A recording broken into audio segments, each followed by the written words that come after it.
Bom, pessoal, agora aqui nós estamos com as duas avaliações do Jefferson. A primeira realizada no dia 25 de 1 de 2013 e a segunda eu tenho o registro aqui do dia que eu estou gravando esse vídeo, 11 de 13 de 2013. Na verdade, aqui passaram-se entre uma avaliação e outra um mês. Bom, o que nós podemos perceber aqui no relatório que o SAM, o Sistema de Análise Antropométrica e Morfológica Humana, nos fornece? O nome do avaliado, a idade, o gênero, a estatura, que obviamente não mudou, e a massa corporal. Então a massa corporal aqui, nós já percebemos que ela houve uma alteração de 59,9 para 68, 61,8. Então nós vemos aqui que o Jefferson houve um ganho da primeira avaliação para a segunda de 1,9 quilos. E nós temos que entender e buscar identificar aonde que houveram essas modificações para um aumento de 1,9 quilos entre a primeira avaliação, 59,9, para a segunda avaliação, 61,8. Bom, se nós analisarmos o gráfico da esquerda, que representa a primeira avaliação, e o gráfico da direita, que representa a segunda avaliação, nós olhando graficamente, praticamente não se alterou, está muito parecido. Então o que nós temos que analisar são os valores absolutos inicialmente, que são os valores que representam as modificações de peso total ou da massa corporal total. Então vamos lá, nós primeiro analisando a massa gorda, nós podemos verificar que inicialmente o Jefferson na primeira avaliação apresentou uma massa gorda de 4,6 quilos e na segunda avaliação 5,1 quilos. Deixa eu arrumar aqui.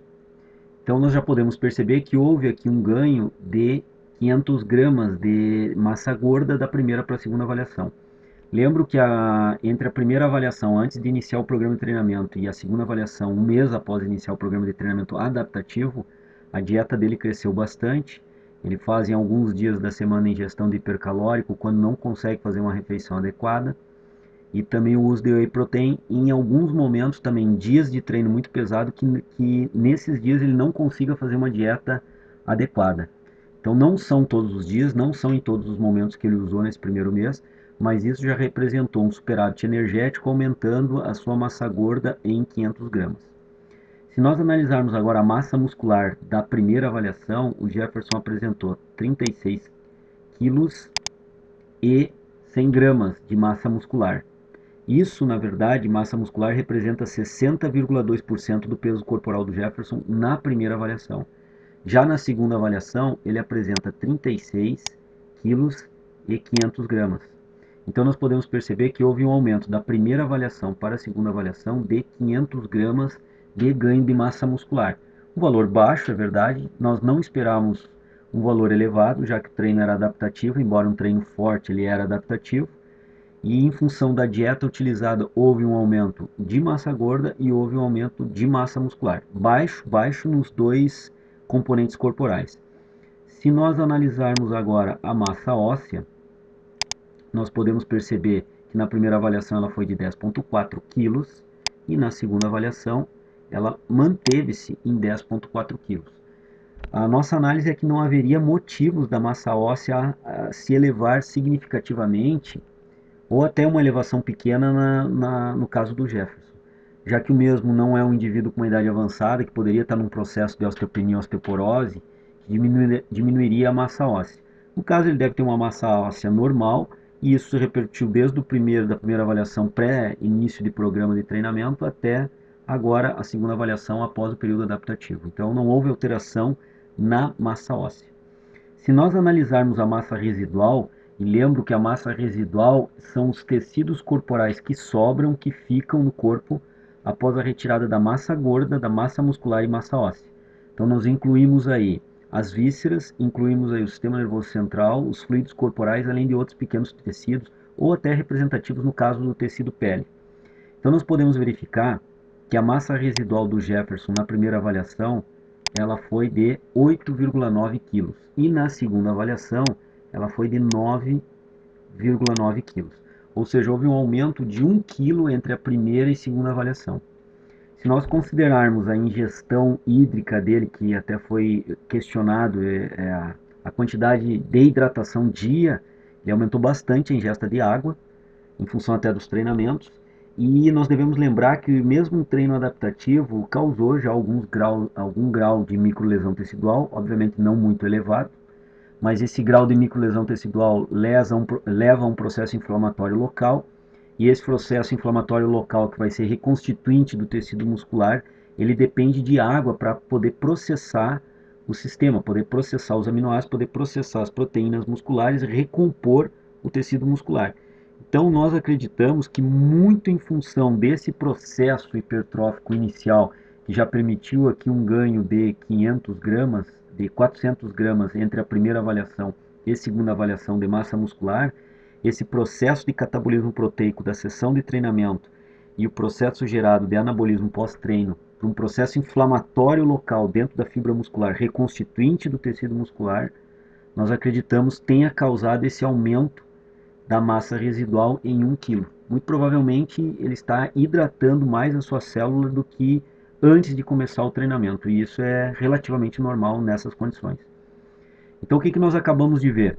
Que o peso do Jefferson na primeira avaliação representando 59 kg e 900 gramas e agora na segunda avaliação representando 61 kg e 800 gramas, nós conseguimos identificar que esse aumento da massa corporal total foi em função da gordura corporal, que se aumentou de 4,6 para 5,1 kg, da massa muscular, que aumentou de 36,1 para 36,5, ou seja, de 100 gramas para 500 gramas, né, o valor. E a massa óssea se manteve, principalmente a massa residual, pelos motivos que eu já falei. Nós entendemos que essas modificações da composição corporal de massa gorda, muscular, óssea e residual estão bem dentro do esperado para o trabalho realizado em um mês de treinamento. Ou seja, algum ganho de massa muscular muito pequeno, algum ganho de massa gorda em função do superávit energético, dos hipercalóricos usados, e um ganho de massa residual relativamente maior que os demais, 1 kg, em função dos processos que eu já descrevi há momentos atrás. Se nós seguirmos agora aqui embaixo, na análise do SAM, nós percebemos que nós temos aqui as dobras cutâneas da primeira avaliação e as dobras cutâneas da segunda avaliação. Vocês podem perceber que elas mudam muito pouco. Vou chamar a atenção aqui da dobra cutânea subescapular, aquela dobra cutânea que nós medimos normalmente primeiro nas costas, logo abaixo as escápulas. Então eu vou marcar aqui para ficar bem saliente essa análise. Nós podemos perceber que na primeira avaliação o Jefferson apresentou uma dobra cutânea de 6,8 milímetros de dobra, de espessura de dobra, e na segunda avaliação 6,9. O que isso representa? Matematicamente, um aumento de 0,1 milímetro entre a primeira avaliação e a segunda. Na prática da prescrição de exercício e do controle de carga de treino, nós podemos dizer que é o mesmo valor. Pode ser inclusive de um erro meu de avaliação. É esperado algum grau de erro do próprio avaliador. Vejam bem, eu estou me referindo a uma modificação de dobra cutânea de 0,1 milímetro. Lembrando que 1 milímetro é a 10ª parte de 1 centímetro. Então nós ainda estamos raciocinando com 0,1 milímetro de variação. Na prática do treinamento, não podemos considerar essa variação. Algumas dobras cutâneas aumentaram muito pouco, outras dobras cutâneas diminuíram muito pouco, não houve uma alteração assim que nós podemos dizer tão significativa. Chamar a atenção aqui da dobra cutânea abdominal, que na primeira avaliação era 9,5 milímetros e na segunda avaliação ela representa 11,5 milímetros, ou seja, um aumento aqui muito baixo, de 2 milímetros de aumento de espessura de dobra cutânea abdominal vertical, ou seja, um valor muito baixo considerando na prática do treinamento desprezível. Mas houve um aumento em algumas dobras, como eu disse, e diminuição em outras. Onde nós podemos analisar também perimetricamente que o Jefferson já houve algum grau de ganho muscular. Se nós analisarmos o perímetro agora do antebraço, nós podemos perceber que na primeira avaliação era 26,6 e na segunda avaliação foi de 27, redondo. Ou seja, um aumento de 0,4 centímetros de perímetro do antebraço. Muito provavelmente em função das pegadas executadas nas barras livres. Isso gera um trabalho forte de empunhadura que se repercute na musculatura do antebraço. Então chama atenção aqui já algum aumento de perímetro. Também chama atenção que nesse ponto do antebraço o volume de gordura periférico, a camada de gordura periférica, ela é extremamente baixa, então praticamente desprezível. Então o aumento perimétrico de 26,6 para 27 realmente se faz no tecido muscular local do antebraço. Se nós analisarmos aqui o tórax, foi talvez a medida perimétrica de maior evolução. Então, na primeira avaliação, tórax 94 redondo, centímetros, e na segunda avaliação foi de 97,5. Então, nós podemos perceber aqui 3,5 centímetros de ganho de perímetro do tórax. Aqui nós podemos raciocinar que o ponto de medida do tórax, medido na primeira avaliação e na segunda avaliação, ele inclui volumes musculares bem significativos. O ponto de medida do perímetro do tórax inclui musculatura de peitoral maior e inclui também a musculatura de latíssimo do dorso, o grande dorsal.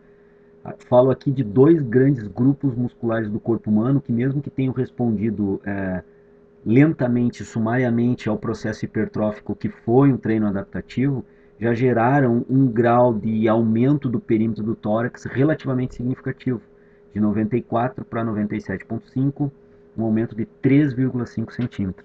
Mas aqui é relativamente bem explicado pela questão, como eu coloquei, que esse perímetro mede um ponto, um local onde há um grande volume muscular de dois grandes grupos musculares, peitoral maior e latíssimo do dorso. Se nós analisarmos agora as áreas de braço, coxa e perna, nós podemos perceber que praticamente o perímetro não houve modificação. Vamos analisar o perímetro magro. Lembrando que o perímetro magro, ele é a medida do perímetro, no caso aqui do braço, retirando o anel de gordura periférico.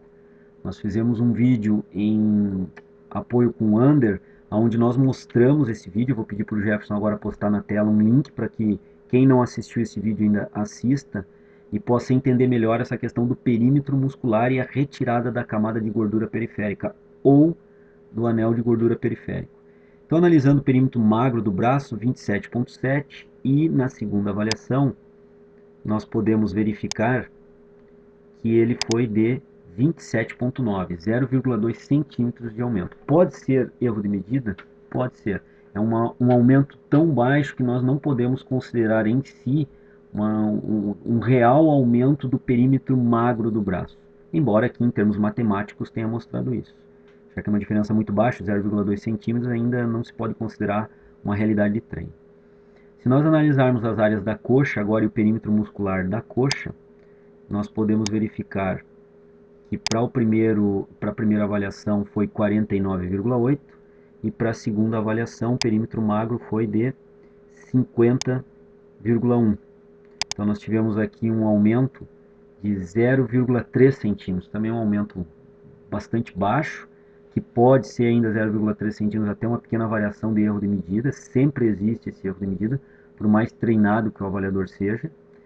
Então, houve tanto aumento em braço quanto em coxa, do perímetro magro, mas ainda é difícil afirmar que isso seja já um processo real hipertrófico, ou ainda, raciocinando com o aumento de 400 gramas que houve na massa muscular, nós podemos imaginar que esses aumentos de perímetros estejam representando justamente esse aumento de 400 gramas de ganho de massa muscular.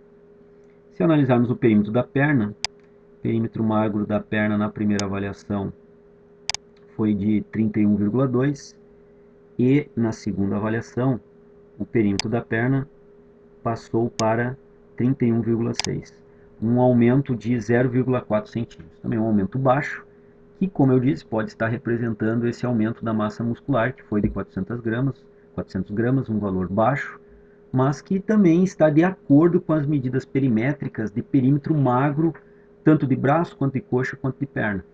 E também está de acordo com as dobras cutâneas e perímetros mensurados no Jefferson, entre a primeira avaliação e a segunda avaliação.